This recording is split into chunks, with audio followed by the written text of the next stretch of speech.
प्रेरणा घेतली पाहिजे। आज आम्हाला सांगितलं पाहिजे, कारण अशोक काळकुटे नावाचे पत्रकार बंधू आहेत, त्यांनी जी माहिती दिली ती तुम्हाला फक्त तोंडी दिलेली नाही, त्यांनी CCTV फुटेज दिलेले आहेत, त्याची बातमी आलेली आहे।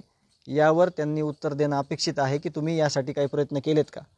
आपल्या जिल्ह्यामध्ये टोल नाके आहेत, हॉटेल आहेत, सार्वजनिक ठिकाणं आहेत, तिथले CCTVचे फुटेज तुमच्याकडे आलेत का? कारण असं दिसतं ह्या कालच्या सोशल मीडियातल्या फुटेजवरून की आरोपी सगळे जिल्ह्यातच होते।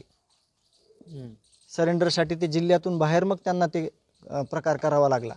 याची जिम्मेदार पूर्ण CID SIT यंत्रणा असेल असं मी तुम्हाला जिम्मेदारीने बोलतोय। आज काय भेट वगैरे घेणार आहेत का तुम्ही त्यांची? काही मी आज भेट घेणार आहे। आता थोड्या वेळात भेट घेणार? SITचे अधिकारी आहेत आणि CIDचे अधिकारी आहेत, त्यांची मी आता भेट घेणार आहे। केज ऑफिसला भेट घेणार आहे। याच्यामध्ये हे जे 9 आरोपी एकूण या प्रकरणामध्ये पहिल्या दिवसापासून आम्ही म्हणतो की ही संघटित गुन्हेगारी, जे टोल नाक्यावर प्रकार घडला त्या टावर खाली किती लोक ह्यांना अभय देत होते याची पण माहिती होणं गरजेचं आहे। त्याची माहिती अजून कोणी दिलेली नाही आम्हाला, किंवा ते त्यांचं काम आहे तपासात ते आलंय का हे आम्हाला माहिती देण्याचं का आम्ही लेखी स्वरूपात घेऊन जाऊन आम्हाला माहिती पाहिजे। आम्ही मागच्या 10 दिवसापूर्वी सुद्धा ज्यावेळेस आंदोलन झालं त्या दिवशी दुसऱ्या दिवशी आम्ही गेलो होतो, आम्ही त्यांना लेखी स्वरूपात दिलं होतं की हे तपासात घेतलंय का, आणि त्याचं आम्हाला आज उत्तर त्यांच्याकडून प्रूफली पाहिजे, तोंडी आम्ही घेणार नाही। वाल्मिक कराड अटक झाल्यापासून श्वसनाचा त्रास आहे काय, तुमचा काय संशय आहे याबद्दल? यामध्ये आता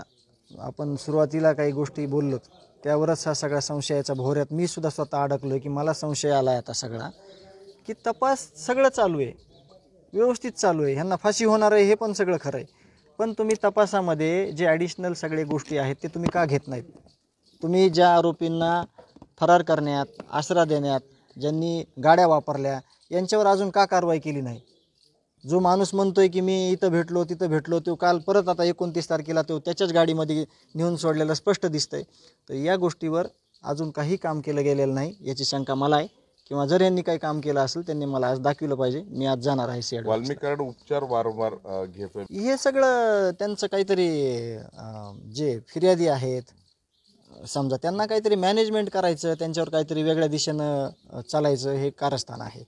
कारण हा उपचाराचा ड्रामा म्हणण्यापेक्षा तुम्ही मला हे सांगा की आत्तापर्यंत ज्या घटनाक्रम घडतोय आणि जे सगळं समोर येतोय यावर पोलीस यंत्रणा एकदाही व्यक्त झालेली नाही।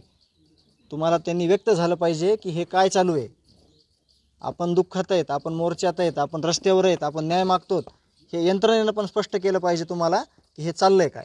उपचाराबद्दल नेमकं तुमचं म्हणणं काय? आता हां, तर कोठडीत कमी आणि हॉस्पिटलमध्ये जास्त राहायचं असेल, संपर्कात येणारे लोक, त्यांना देणारा कोणी एखादी सूचना, त्याच्यावर त्यांचं काहीतरी मॅनेजमेंट चालू असेल, त्या हिशोबाने त्यांचं चालू आहे।